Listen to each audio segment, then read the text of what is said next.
My name is Tucker. I'm with the County Health Department. And I've been asked to come in and teach some specifics in regards to HACCP. So there are certain situations where you would request a variance from the food code. And we'll explain what a variance is. But the variance, in order to get the variance, you would need to develop this HACCP plan and prove that your plan is good. So that's kind of the gist of my presentation. I gave this a couple times last semester.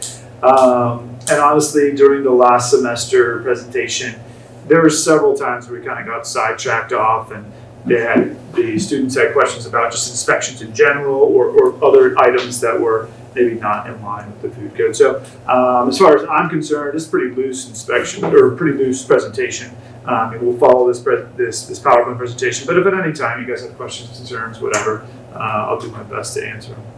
I was asked to teach this class a month ago or so, and I was so grateful to do anything other than COVID compliance, which is, as you can imagine, that's the health department is 95% of what I'm doing is to comply or enforce these different mandates that the governor and Ohio Department of Health have been putting out. And to tie that all kind of back into this presentation, whether it's COVID compliance and wearing masks and working in a different way or what have you, or it's sous vide fish, okay? From your guys' seat, you guys should understand that there is a code, and you've got to comply with that code, and that code is ever changing. And a lot of what we'll talk about here is vacuum sealing and botulism is your main pathogen of concern there.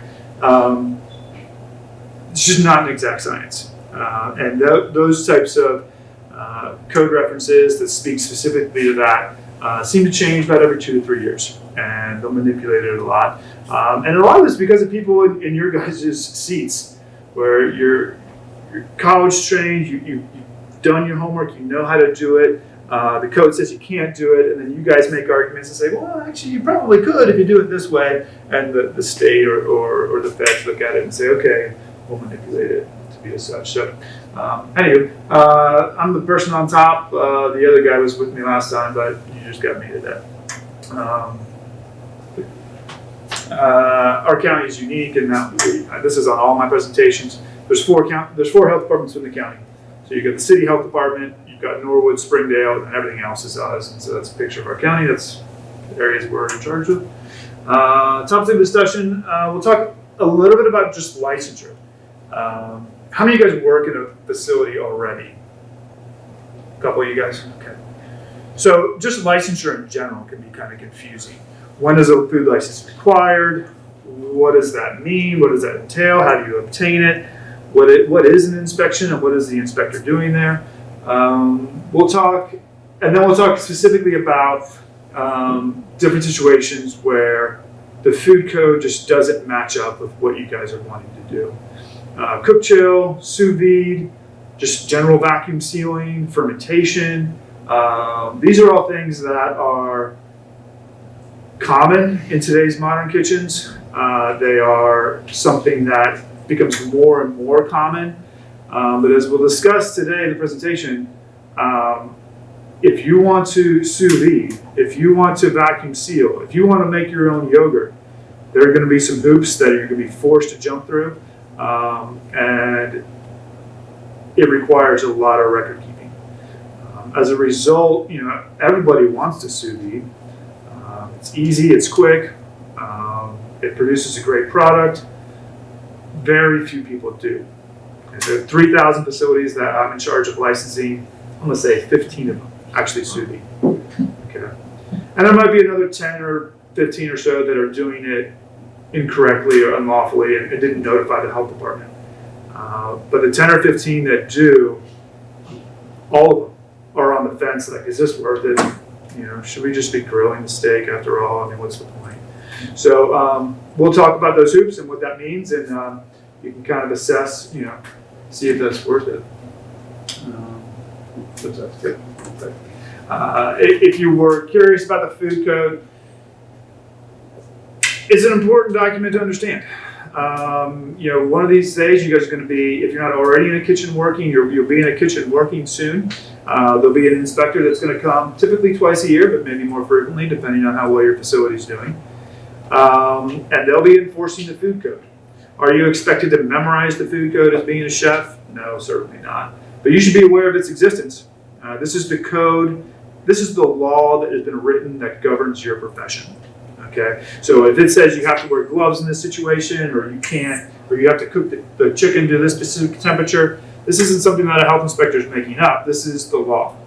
If I talk to an experienced chef who's been in the business for 20, 25 years, and I say, have you ever disagreed with what a health inspector said? 100% of them will say yes. Yes, of course I've disagreed with what a health inspector said. I thought that the chicken should be stored here instead of here, or what have you. And that's okay. Health inspectors make mistakes all the time. But if you're going to present an argument to a health inspector, you had better know that food code. You had better know where stuff is in the food code and how to reference it, because the health inspector does, and they'll be able to present a good argument. And then also, if you're considering about altering your menu, or you're thinking about a new unique thing to do, be able to reference that code.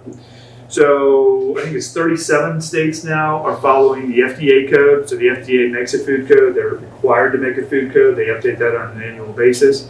And most states say that's good enough for me. The FDA made a food code. We're going to enforce it. That's the food code that we'll have our restaurants comply with. So Kentucky would be an example of that. They use the FDA food code.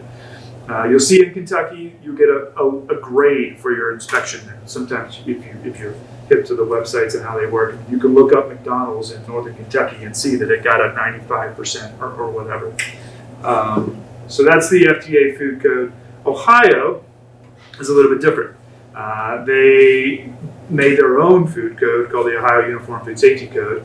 They took two different agencies, the Ohio Department of Agriculture and the Ohio Department of Health. They got together and they developed this code. A little different. It meets that minimum of what the FDA food code is, but we'll talk about specific situations today where Ohio made it so they codified a lot of these things. And so some things it's a little bit easier to do, say custom processing animals. So if you're the butcher shop that wants to cut up Jimbo's deer and then sell it back to Jimbo, you can do that in Ohio, as long as you follow that specific thing. Whereas in Kentucky, no, cannot do it. Jimbo's required to cut up his own deer, and what have you. So. Food licensure. Again, just so you guys, I'm not going to spend too much time on this. Understand, most of the restaurants that you guys are aware of are selling to the end consumer, and that's an important thing to consider.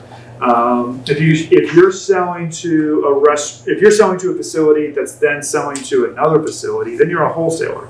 And there's a whole different section of codes that you would need to comply with.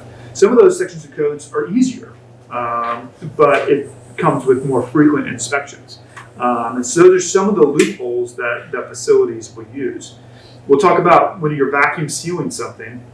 I'm your inspector. I'm a local inspector or for a local health department. I'm going to make you prove that you have two barriers for protection against that food.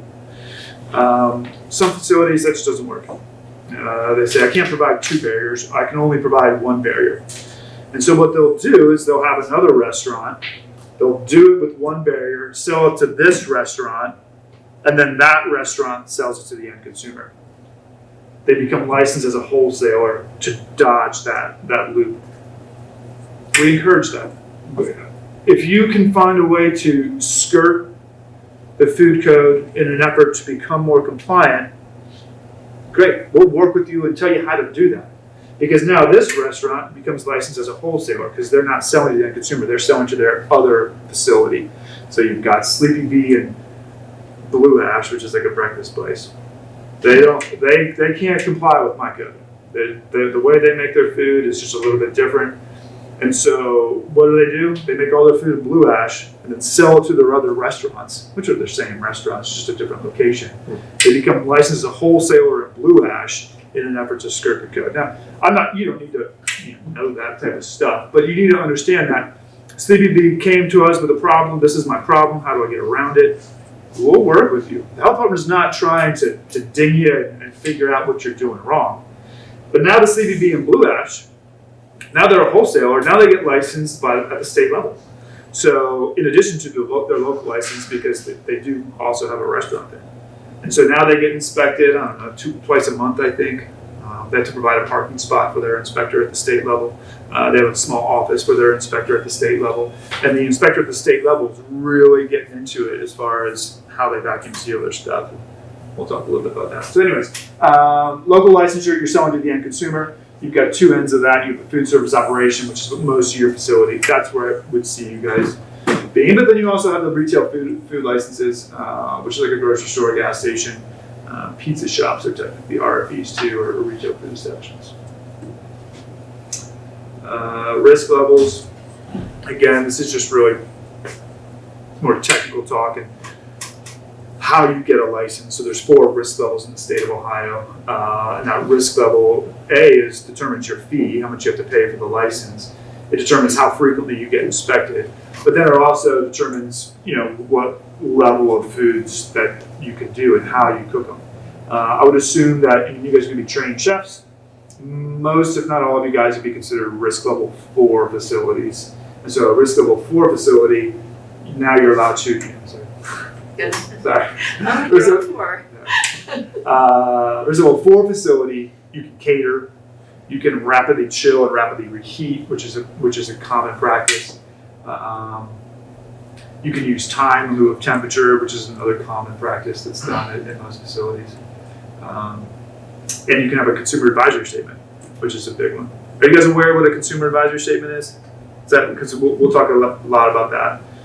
This is kind of just health department talk, but if you go to Bob Evans, you'll see that their menu, at the bottom of the menu, it says eating raw or undercooked eggs may be hazardous to your health, because Bob Evans will serve you an over easy egg, which is undercooked. It didn't hit the 145 mark. So Bob Evans can do that because they have that consumer advisory statement. And now by having the consumer advisory statement, among many other things, now they get deemed as a risk level 4 facility. And that'll come up a few more times. We briefly talked about wholesaling. I can tell I'm boring you guys already. Bakeries have a little bit of uniqueness to them because the bakeries, you can wholesale, but as long as it's not more than 50% of your operation. Any large-scale bakery, no bakery makes it without wholesaling a little bit. You got to wholesale something. That's how bakeries make their ends meet. So bakeries have a little bit of exceptions there. All right, variance. Okay, so not that you would have to read this. So this is literally copied and pasted out of the food code.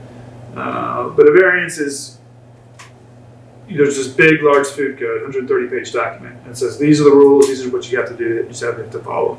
There's a lot of facilities that say that's just not going to work for me. I can't, my menu is such that it doesn't match up with that. And so, can you do that? Possibly. You would have to apply for a variance. There's no fee or anything like that, but you'd have to submit application and your HACCP plan to prove that what you're doing is still going to be safe. It would be reviewed at the state level. The state would say yay or nay, and if they said yes, then you would be granted that variance for life. Okay, so as long as the facility is open in the state of Ohio, they will not revoke the variance. You might get violations, you might not be doing it correctly, and there might be enforcement involved with that, but you've still been given the variance. And this is a big contentious issue because people who got granted a variance to make beef jerky back in 1965 are still making beef jerky the same way your grandpa made it, whereas beef jerky science is constantly evolving. If you guys are hip to beef jerky, but it's a little bit more complicated than you would think. Does the variance transfer with ownership? No. And so we do have those facilities where Grandpa died, and he was the one making the beef jerky, and he was the permit holder on the facility, and now he wants to give it to his son. And we're like, oh, new permit holder, and they're like, no, I still want to make the beef jerky that way. So no, you can't. All right, so common variances, and really this is more like the table of contents of this presentation, okay, as far as different things that we'll talk about. But like I said, if you guys have specific questions about various different things, then we can talk about them. Reduced oxygen packaging, otherwise known as ROP, something we call it vacuum sealing. You can call it whatever you want. The food code typically references just ROP, so they define reduced oxygen packaging in front of the food code, and then from there on out, they'll just call it ROP. which is from a health inspector's point of view, that's ROP, that's what it is. There's a couple different pathogens of concern specific to ROP. The big one's going to be botulism, which we'll define here in a little while, but has anybody ever heard of botulism? Okay. So what happens when you get botulism? Not good, can't get it. You die a painful death. Okay, and as a result, it is the granddaddy of all foodborne illnesses. I'm saying botulism is incredibly rare.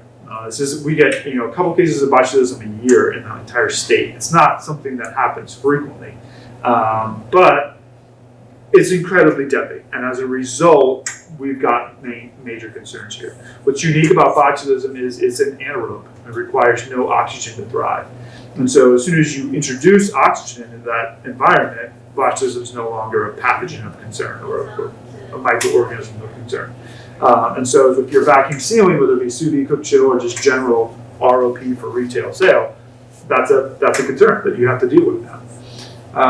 We'll also talk about rendering a product no longer TCS. TCS, is that term familiar with you? Are you guys familiar with that? Okay. Another one, as far as, especially when working with a health inspector, TCS is a common thing they'll mention over and over and over again. A long time ago, it used to be called potentially hazardous food. Industry didn't like that term, potentially hazardous, and so they changed it to time and temperature control for safety food. We'll abbreviate it to TCS food. It's not that complex of a subject. You come home from the grocery store, you got lots of bags of groceries. Some stuff has to go in the fridge, other stuff doesn't. If it has to go in the fridge, it's a TCS food. Okay, so most of it's common sense. Eggs, fish, beef, those are TCS foods. They require refrigeration. Once they require refrigeration, once they've been deemed as that TCS, well, now the food code applies. And there's all, you have to date mark it, you have to cook it a certain way, you have to store it a certain way, and so on and so forth.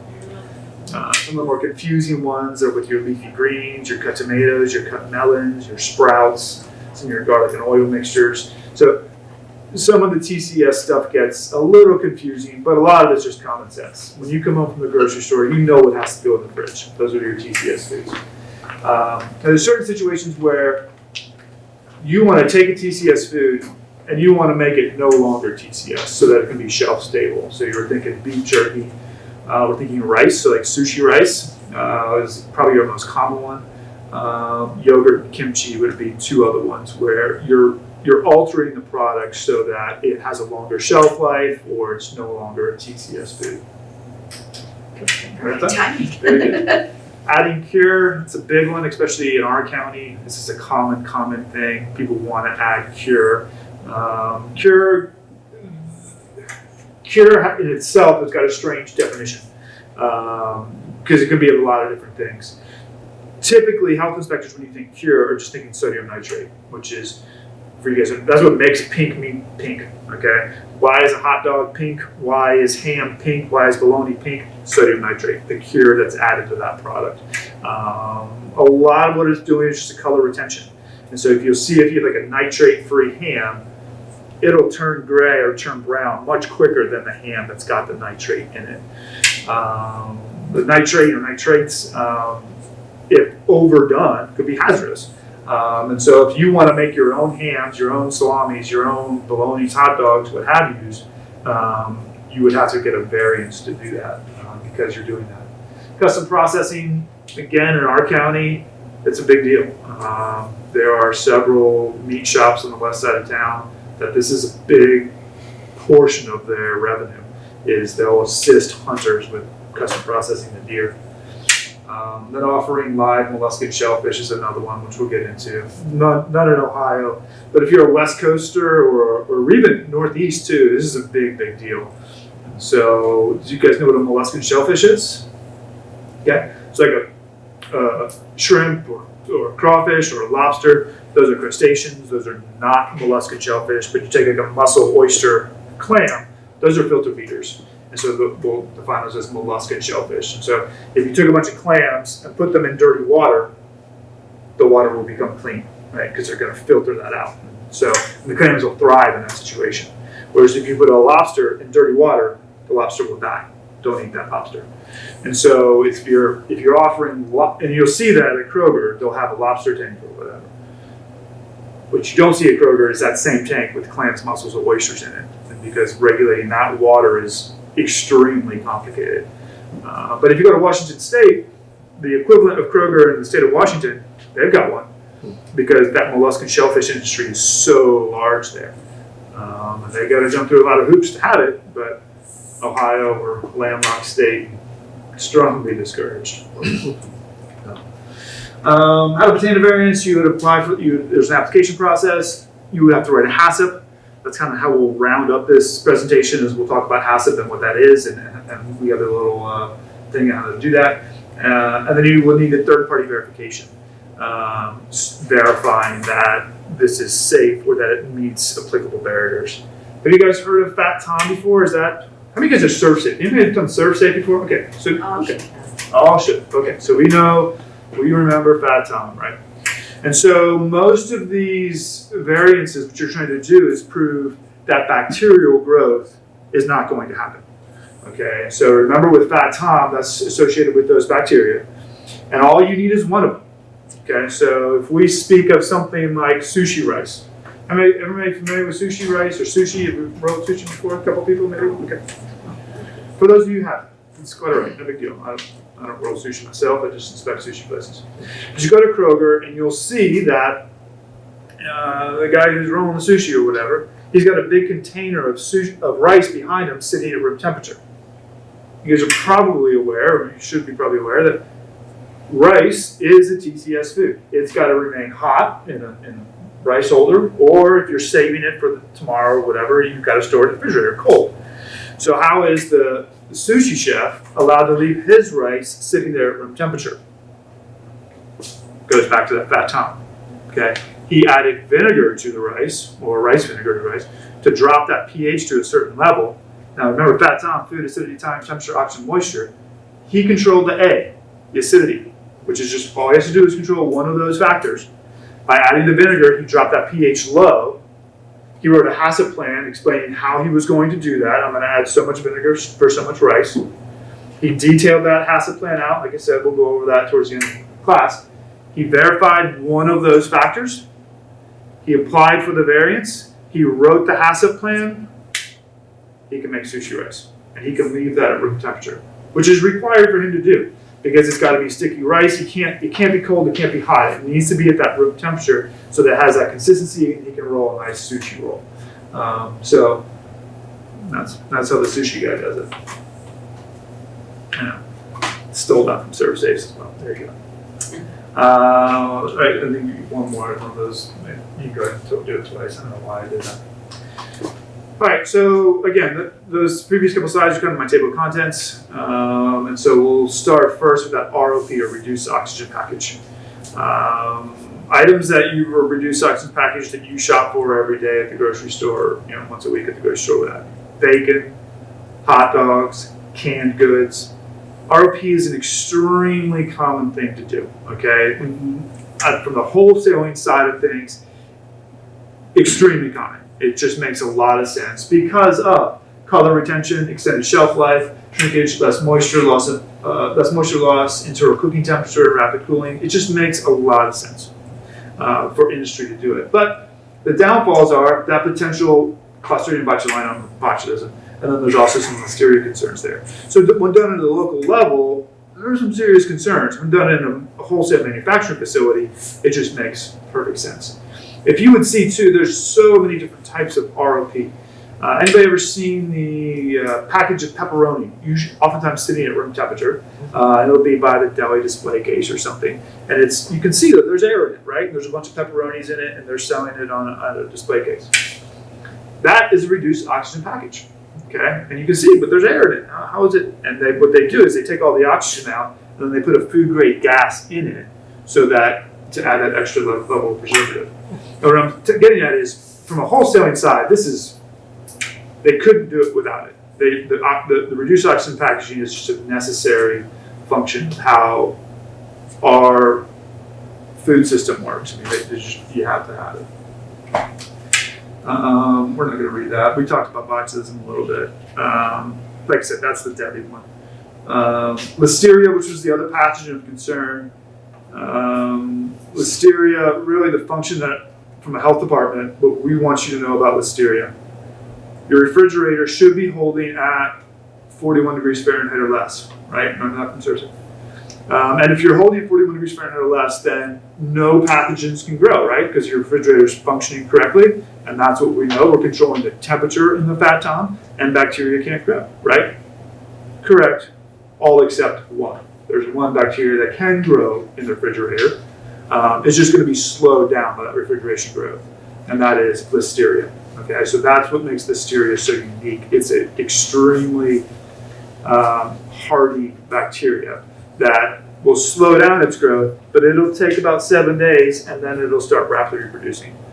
That's why you date mark in a food service. You're date marking for 7 days because of that Listeria, because it can survive in the fridge. It just takes a little while for it to start rapidly reproducing and creating toxins. Here's some pictures of different vacuum sealing. So you've got all sorts of different vacuum sealing. Up here in the front left, that's what you see in local meat markets. Most local meat markets will have a vacuum. I'd say about 50% of local meat markets will have a vacuum sealer like that. You stick your raw meats, seafoods, fish, chicken, in a bag like that. You put it in there. It takes all the oxygen out of the product. Top right, I see that's kind of more your guys' realm, which is that cook chill. Cook chill's got a lot of advantages to it. So you take the hot soup, you put it in a bag, put a crimp on it, put a seal on it, you put it into an ice bath, and it's like magic, right? The oxygen gets displaced, and it's a vacuum sealed soup, sauce, what have you. You've got some retail sales stuff there. You've got that ground turkey. That's a vacuum sealed ground turkey. It's modified gas in there. And then you've got it looks like a residential sous vide steak there in the bottom right, where someone's sous vide a steak. So for retail sale, from the local level, this is meat markets. It's really, you can't think of anybody else that would want to do that.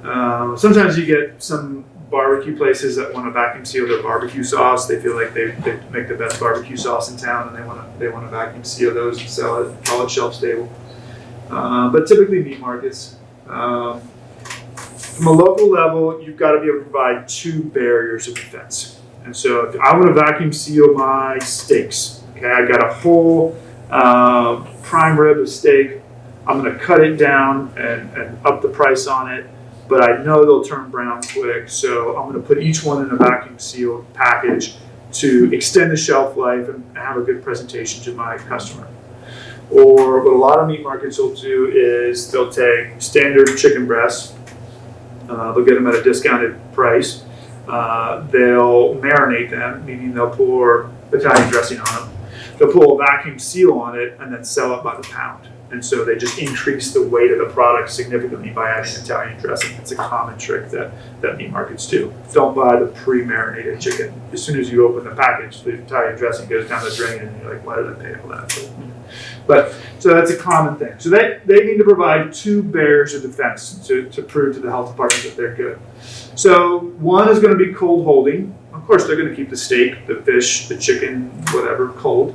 If it's going to be seafood, it gets a little bit unique because seafood has to be frozen before, during, and after.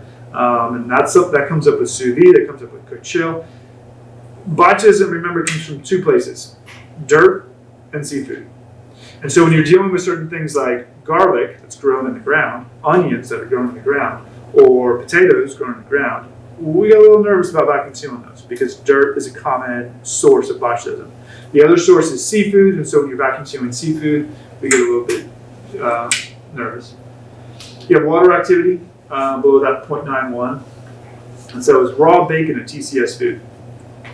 With the health department, you think, would they make you refrigerate raw bacon? Yes, a couple people are still awake. That's good. Raw bacon, yes. What about cooked bacon? So I can make it extra crispy. Exactly. No, it's not. Very good. So the cooked bacon, because I was able to reduce that water activity, remember that fat tom still applies. And so that the end moisture, if I'm able to take all the moisture out of the bacon, now it's no longer a TCS food. So water activity being one of my barriers of defense, I could prove that. So that becomes a big play with beef jerky. If I'm making beef jerky and I can verify that my water activity is below that 0.91, then that's one of my barriers of defense. Now I can vacuum seal it. And you see that a lot with beef jerky. People vacuum seal the beef jerky. Cure, if that's done in a licensed facility, the cure itself, the sodium nitrate, could be considered a barrier against botulism. The acidity of the product's low, or then competing organisms, which is raw meats. So if I'm going to vacuum seal a steak at the local meat market, steak is a raw meat, so I've got competing organisms. I'm going to hold it cold in the display case or whatever. Those are my two barriers. And that's why meat markets gravitate to that. It's an easy thing to do. We'll pick on Sleepy Bee. She wouldn't mind picking on her. They do a pretty good job. I'm sure Franny will love it. Yeah, they do a great job. They do a great job. Nothing wrong with Sleepy Bee. The Sleepy Bee wants to cook off all their turkey and their chicken or whatever, and then they want to vacuum seal it so that it's as fresh as possible. But that's a cooked turkey breast, chicken breast. So now and I vacuum seal it, I hold it cold. So that's cold holding.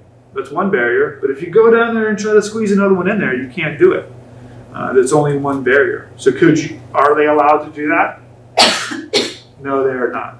So then they had to become licensed differently in an effort to be compliant. Right. So retail, so hazard is not required. So what they're saying, what we're trying to say here is, when you tell a facility, especially a local facility, is not used to writing a HACCP plan, that they have to write a HACCP plan, they don't like it. And so one of the ways that they can weasel out of doing the HACCP plan is if they vacuum seal it and then date mark it in such a way that they're going to sell it within 48 hours. Then they can avoid that HACCP plan. That's all because that botulism is going to take more than 48 hours to start to thrive and create the toxin, which is ultimately what you're concerned about. The product would have to be appropriately labeled, product description, date marking, and frozen product. Yeah. So, are you guys hip to date marking? Does that concept ring with you guys? Okay. It's a health inspector's low-hanging fruit. For those you guys have now. Health inspectors are really quick to gravitate to date marking because I can walk in a cooler and without really doing any inspection or asking any questions at all, I can just be like dated, not dated, not dated, not dated, or whatever. It's really easy to gravitate towards those. How long, say if I've got sliced ham, how long do you think that's good for in the fridge? 7 days, very good. So 7 days for your cold holding, ready to eat TCS foods. How long do you think a date mark is required for, say, a raw steak? There is no date mark required. Okay, it's just if that product becomes adulterated, starts to get slimy, starts to get gross, starts to get a bad smell to it. So with those raw products, Listeria is not a pathogen of concern. The steak's going to get cooked, Listeria will be eliminated. Okay, so with this one, what this is saying here with those raw meats, where that steak never required a date mark before, if I put that in a seal, now I've got to sell that steak within 14 days. It would have to be date marked as such. And then the frozen products consumed within 4 days of thawing. It's part of the code. Thanks. Sous vide. Show of hands. How many of you guys have ever cooked using a sous vide machine? A handful of you guys. Okay. It's quick. It's easy. It produces a heck of a product, right? Why don't chefs want to do it all the time? Why doesn't every restaurant just do sous vide, in grand scale? Because of what we're going to talk about here. Sous vide, from a regulation point of view, is a pain in the butt. So really just briefly, for those of you guys who don't know what sous vide is, same thing, right? I take that steak, I pull a seal on it. Now it's a vacuum sealed steak. I put that steak into a body of water. I have a sous vide machine inside that body of water. And that sous vide machine heats that water up to a very precise temperature. And it will keep that steak there for a long time. Indefinitely, really, if you wanted to. Eventually the steak will start to break down and get mushy, but you can keep that steak there for a very long time. Customer orders the steak, I take the bag out, I open it up, put it on the grill, put it on the plate, serve it, and now it takes the guesswork out of it. Where sometimes you go to the steak restaurant, it's super bloody red, and you're like, oh man, can you put this back on the grill? Or vice versa, it's too well done. Now with the sous vide machine, that's all out the window. Each steak is the exact same. It's very precise, and it's an excellent product. It cooks extremely well in there, and so that's essentially the definition of sous vide. The ODH definition has that cooling process and that storing process in it as well, but most restaurants, that's not what they're going to want to do. They'll have a water bath, say 10, 15 steaks in it. The sous vide machine's got every single one of them right at that exact temperature. And then per order, the chef would take it out, grill it, serve it from there. So why not? Why not every restaurant do that? Sorry. The HACCP is not required if the product can be served within 48 hours. And so that should be pretty simple, right? I mean, the intent is vacuum seal it in the morning, put it in the water bath, serve them that night. Has to be sealed prior to cooking. Is not permissible for non-continuous cooks. Does that term ring clear with you, non-continuous cooks? How many of you guys ever been to, like, say, a Buffalo Wings and Rings, whatever? Okay, a couple people. So when you go to Buffalo Wings and Rings, how many of you guys ever fried a chicken wing before, I should say? How long does it take you to fry a chicken wing in a deep fryer? 18 to 22 minutes, roughly. How long does it take Buffalo Wings and Rings to deep fry their chicken? Like, when you order them, how long before they're on your plate? 4 minutes. Yeah, quick. Very quick. So how does Buffalo Wings and Rings, are their fryers just better than yours? Are they hotter than yours? Like, how is Buffalo Wings and Rings able to do that? What most corporate restaurants are going to do, every Chinese restaurant in the world, who's ever been to a Hispanic restaurant, a Mexican restaurant, they say, watch out for that plate, it's hot. We've all been there. That's called non-continuous cooking. And so the Mexican restaurant will make all those burritos on Monday. They'll cook them to a certain temperature. They'll refrigerate them. You get there on Thursday. They take that burrito. They secondary cook it on the plate. Take the plate out of the oven. Cheese, sour cream, guacamole. Watch out for that plate. It's hot. Okay. It's called non-continuous cooking. Chicken wing places do the same thing. They fry the chicken wing for 18 minutes. You get there and order it. They fry it again. They could bring it up to that secondary temperature, that 165. Here you go. That's how they're able to cook that chicken wing super quick. Egg rolls at the Chinese restaurant. How long does it take the egg roll? Have you ever tried to fry an egg roll at home? It takes forever to fry an egg roll at home if you're using a deep fryer. But you go to Windwalk, they get it to you in a minute, right? That's because they cooked it already with non-continuous cooking.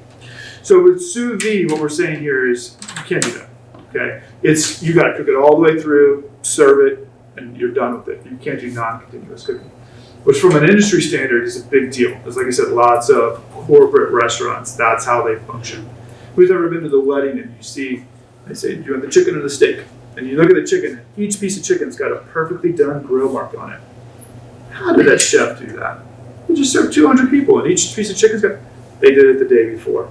Okay, and they put it on the grill just right, each one, then they rapidly chilled it. Next day they put that whole rack into the oven, did the secondary cooking and served it. Non-continuous cooking. Calm. Seafood cannot be done using sous vide. Nowhere in the nation could you do it. This is a big issue because most chefs, this is the primary food they want to do, is seafood. Because seafood can be incredibly difficult to cook, especially if done on the grill. It's pretty easy to overcook a piece of fish if you don't know what you're doing. And so they'll want to do that during sous vide. But if you remember a couple slides back, it said that fish has to be frozen before, during, and after. So if you're cooking seafood in a sous vide machine, obviously it's cooking in that bag. Seafood's a common source of botulism. You're going to have that source of botulism in an anaerobic environment. You can't do it. Can I just so everybody, you guys, I remember I told you I took the sous vide class at CIA. Okay, the one thing that they did teach us because of this is they showed us how much you should never do it by actually doing it really quick and showing us how bad it looked. Okay, so that way to make sure that you do this, they proved the point to never use the fish in a cryovac machine because it really doesn't do any justice. Then a hot pan and butter. I'm sorry, but that's how they know to drive us home for that. So, yep. Continuing with sous vide, if it's kept longer than 48 hours, then a HACCP plan is going to be required. You would have to get that submitted to us, and there's record keeping that goes along with that. Again, I'm kind of stepping ahead. We'll talk about HACCP here shortly. Shall be served immediately after cooking or rapidly cooled. Sous vide process should be continuous to reach the desired temperature. So that last bullet, what they're trying to say there is what most chefs are doing is technically not allowed. Okay, so what most chefs want to do is they'll turn their sous vide machine to say 124 or something. So a steak, minimum internal temperature for steak is 145, unless you have got that consumer advisory statement. So they'll turn it to 120 or so, which is a pretty low, pretty bloody red in the middle. They'll keep those steaks at that temperature for a long time. Customer orders it, open up the steak, brings the temperature a little bit depending on how the chef or how the customer wants it, and then serves it. What the food code says, FDA or state of Ohio, is it's got to be a continuous process.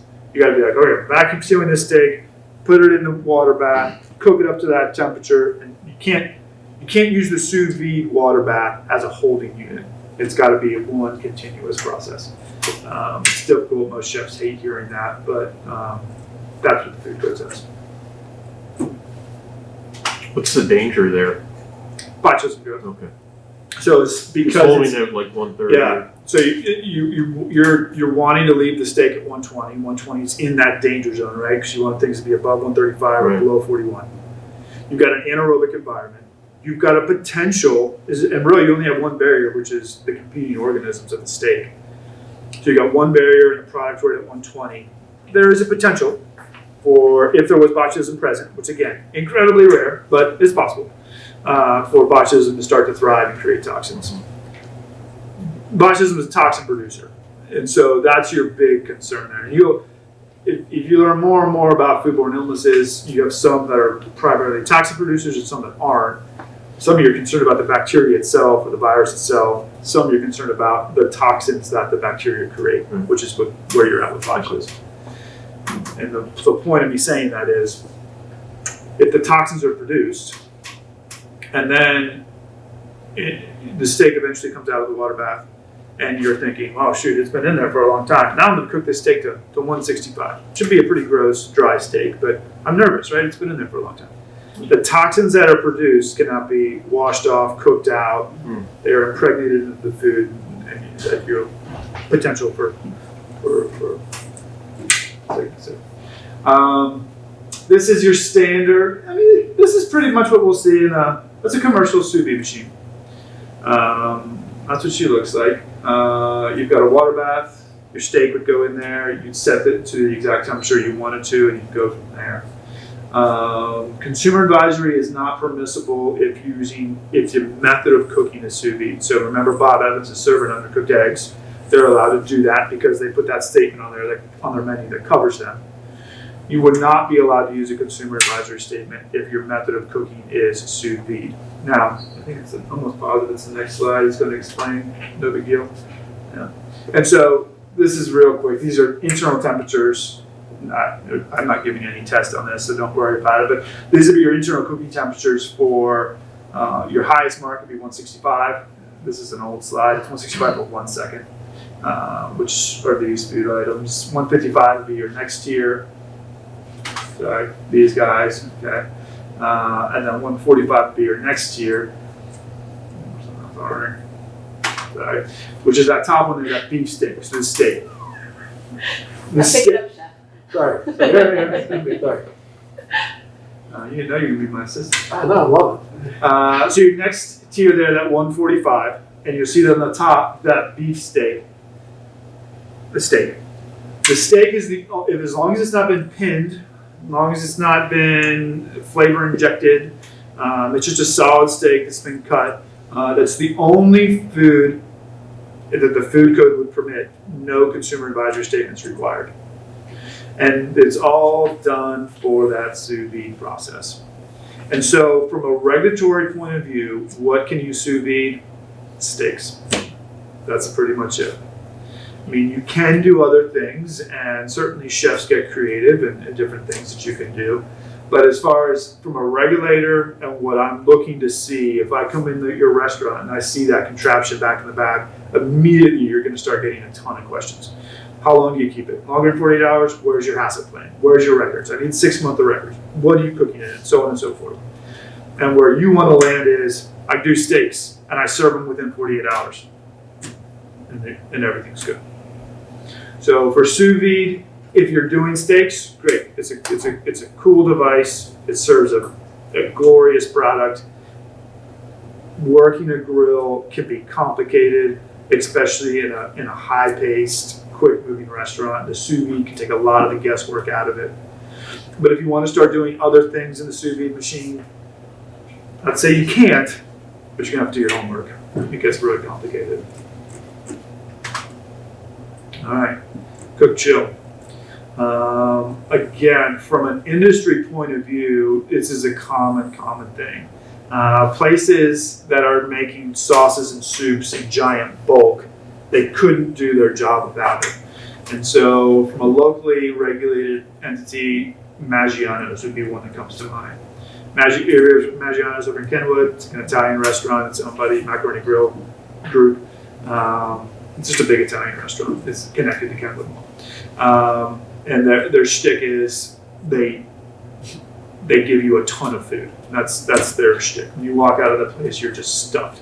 I think for every meal, if you order spaghetti and meatballs, they'll give you spaghetti meatballs and then one to take to go. Like it's their shtick is that here you're going to be. It's just stuffy. But anyway, so the point of me telling you that is Maggiano's cooks their food in bulk. I mean, we're talking large pots of soup, large sauces, that type of stuff. And from an industry standard, from a food safety standard, the concern is, okay, if you've got 40 gallons of marinara sauce that you brought to 212 or boiling, whatever, how are you going to cool that down? You know, if you're going to stick 40 gallons of sauce in the walk-in cooler, that's not how walk-in coolers were designed. You'll break the compressor on the walk-in cooler. You'll raise the temperature of all the other products within the walk-in cooler. And remember, there's time frames on that marinara's got to get to that temperature within a certain time frame. That rapid cooling becomes a big deal. And so, how does Maggiano's do it? They cook chill the product. Okay, and that makes their life a lot easier. It's an incredibly efficient, quick way to do it. And really, the pathogens of concern are the same that we talked about in the sous vide or the RLP process. Is you're vacuum sealing it. Now you've got no oxygen inside the marinara. Botulism is a potential concern. So you take this plastic bag, you pull a seal on it, you put it in an ice bath. If you conserve that marinara within 48 hours, you don't even have to write a HACCP plan. Obviously, they're not going to do that, though. Maggiano's is making it in such bulk, they intend on keeping it for the full 7 days. If they kept longer than 48 hours, a HACCP plan is going to be required. Foods have to be prepared in the facility. Foods have to be cooked to the required minimum internal temperatures. You can't wholesale if you're doing cook chill, so take that out of it. Withheld refrigeration for more than 48 hours. You have to have electronic equipment to monitor it. So it takes a little bit of money. Is essentially what's going on here. You have to have some pretty sophisticated equipment. And so if you're going to cook chill, and the intent of cook chilling, your Maggiano's, you're making it giant bulk, and you're keeping that food for a long time. Now I have to have an electronic monitoring system on that refrigerator that tells the health inspector and the chef where that food was at. So I can go back at 12 and say, where was that marinara at 12 o'clock? And I have an electronic monitoring system monitoring it. If you got it from 135 to 70 in 2 hours, that's at rapid chilling. So 135 is the top end of that danger zone. So I got to get it out of that danger zone to 70 within 2 hours. 135 to 41 within a total of 6. But then they're going to want to bring it down to 34. They don't want to freeze the marinara sauce because they don't want it to break, but they'll bring it down to 34 right above that temperature. And by doing so, next slide, if I can keep it at 34, so if it's 41, date marking applies, 7 days in the marinara. But if I can bring it down to 34, I have an electric monitoring system on it, verifying that the marinara is at 34. I can keep the marinara for 30 days. Okay, and this is where corporate restaurants want to live. They want to be able to make a product in giant bulk, the exact way they want to do it. They want to cook, chill it down to a certain temperature, and then they want to hold it for a really long time, way more than 7 days. And so that's where they want to be. If they freeze the product, then freezing, remember in date marking, freezing stops the clock but doesn't eliminate it. Does that make sense to you guys? Are you hip on that? Okay. So freezing it would stop the clock, no date marking required. Has to be consumed on the premises. Remember, seafood, you can't do it because seafood's got to be frozen before, during, and after. So if you cooked the seafood, put it in a bag to cook, chill it, it doesn't make sense. So a lot of your lobster bisques and your your seafood soups or sauces, what have you. Can't do that. And then consumer advisory is not permissible, which with a cook chill, it wouldn't make sense anyways. This is just a graph. It's still not the food code. That 30 days. That's why restaurants want to do cook chill, is to extend their shelf life extremely long, and it's just quick and efficient. All right, so we talked about retail ROP for retail sale, meat markets. We talked about sous vide, which is a French method of cooking food using the sous vide machine. Unique, but where do we want to do it? With steaks, from a health department point of view. I mean, your chef might tell you differently, and maybe you want to do something else. Health departments, if you're using a sous vide machine, we want you to do it with steaks. And the last one with those ROPs was that cook chill process. There's certain benefits to it. A lot of it just makes a lot of sense, but you are still dealing with that weird pathogen. And remember what happens when you get botulism? Die a painful death. So it's important to do that correctly.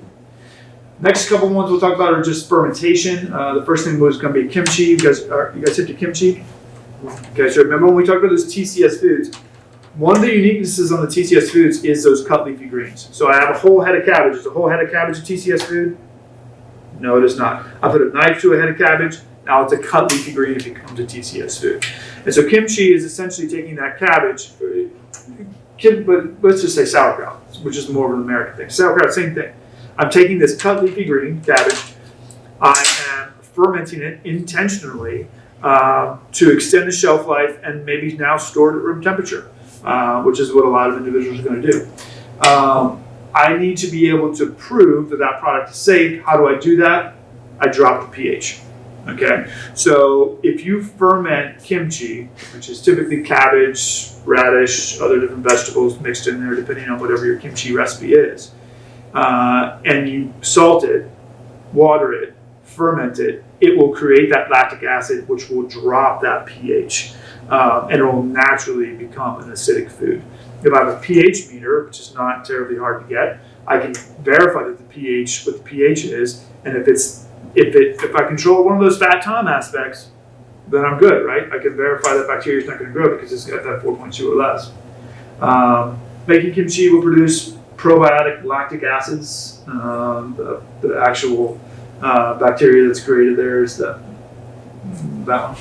one. Typically takes at least 3 days at room temperature. pH is required to get at 4.3 or less. Traditional Korean kimchi is at 4.2.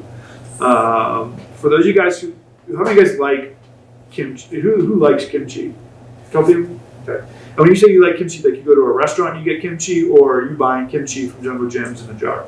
Just curious. We make kimchi at the restaurant I work at. Make kimchi at the restaurant? Best kimchi in Cincinnati. I'm curious, which restaurant? The Pickled Pig. Pickled Pig, okay. So the Pickled Pig is making it traditional kimchi, okay?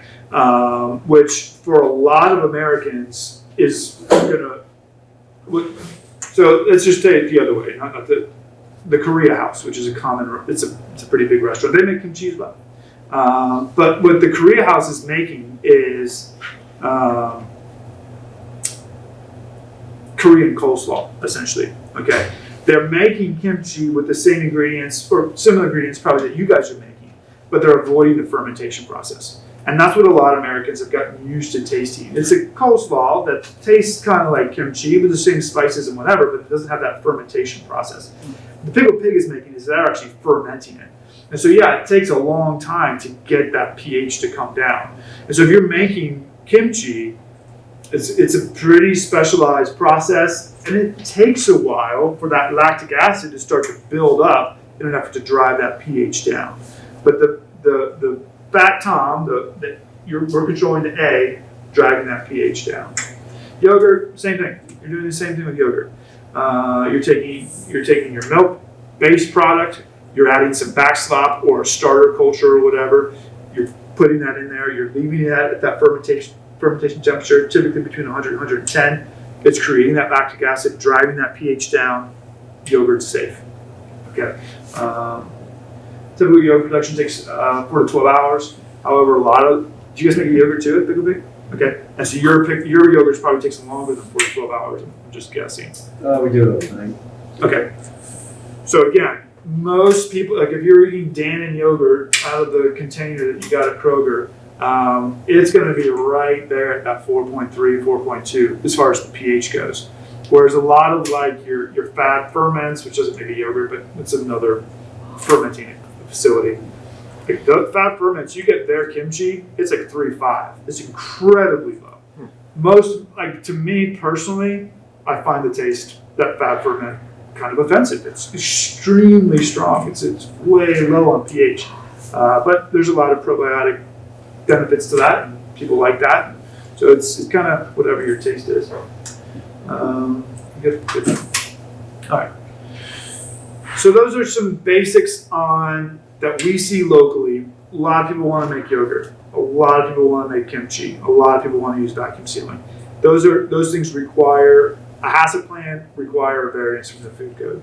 And so we'll talk a little bit about HACCP. I don't know how I'm doing on time, about an hour in. It's good. We'll talk a little bit about HACCP and how to produce a really basic HACCP. Has anybody ever made a HACCP before? Seen a HACCP before? Do you kind of remember it from ServSafe when you took the ServSafe course? Okay. So since for hazard analysis of critical control points, from a regulatory point of view, it means records. Okay, that's why you're producing a HACCP plan. We want you to prove that you're doing it safe. In doing so, you're going to develop what's called a critical control point, which we'll discuss here very shortly. And anytime you have a critical control point, that requires records. And you saw it briefly, I kind of skimmed over, those records have to be kept for 6 months. So when I come inspect your facility twice a year, I'm coming to the Pickled Pig, and they say, yes, we make kimchi. I'm guessing, I've never inspected Pickled Pig, but I'm assuming the critical control point for the kimchi production at Pickled Pig is that they got their kimchi to 4.3 or less. And so as a result, I say, okay, well, let me see last week's kimchi production, and they'll have a record sheet, and it'll say it got to 4.2 or whatever if they get those two. And I'll be able to verify it. So a lot of what, from a regulatory point of view, what this means is there's a record keeping step not required. So these are 7 steps. I'm going to go through them here very shortly. This first one's conducting the hazard analysis. So conducting the hazard, let's see if we get one more slide here. Okay, sorry. So those are 7 steps, and we're going to go over each one of them here, not at great length, but what they are. Prior to making a HACCP plan, you have to have essentially your cover sheet.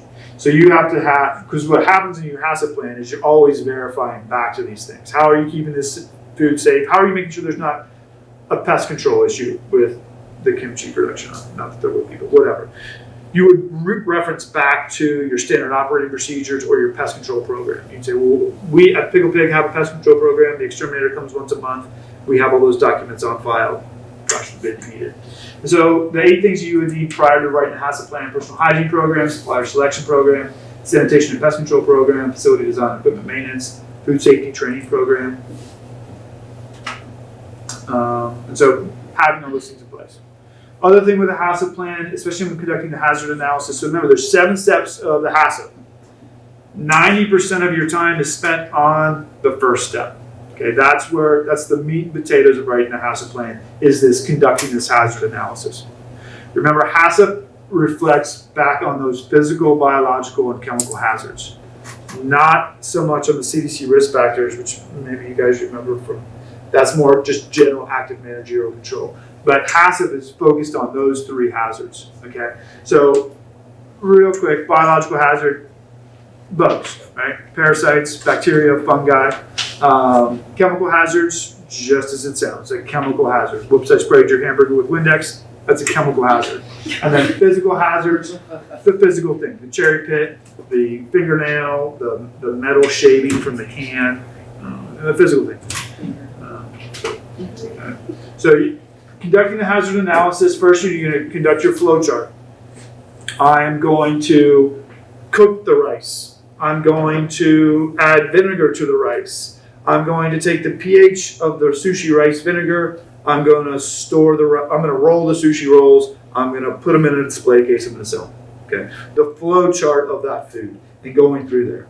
And then each step of the hazard analysis, sorry, who likes wearing a mask all day? Let's kill me.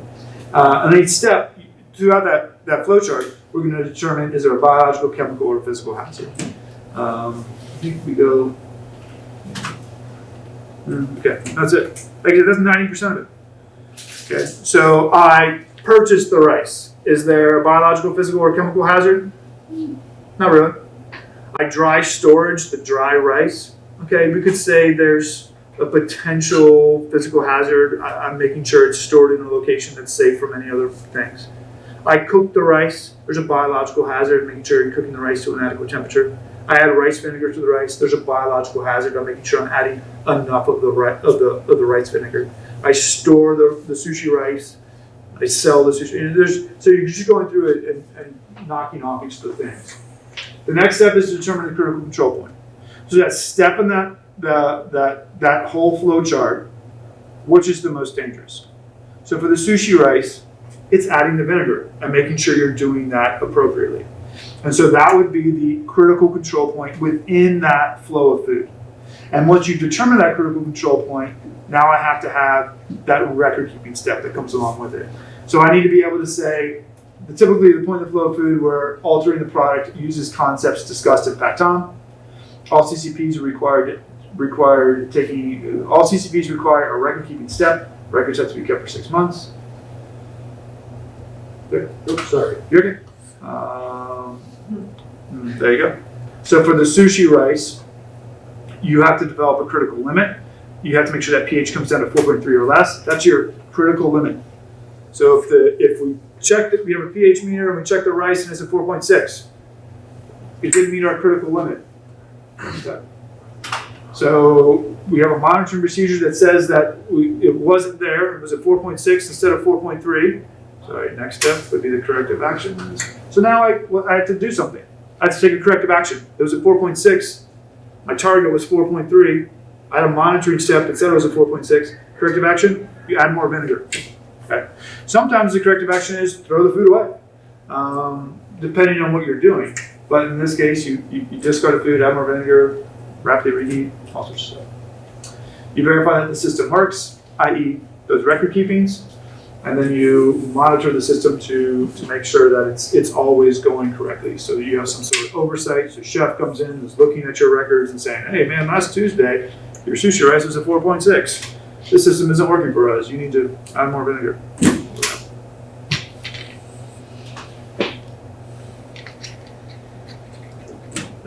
All right.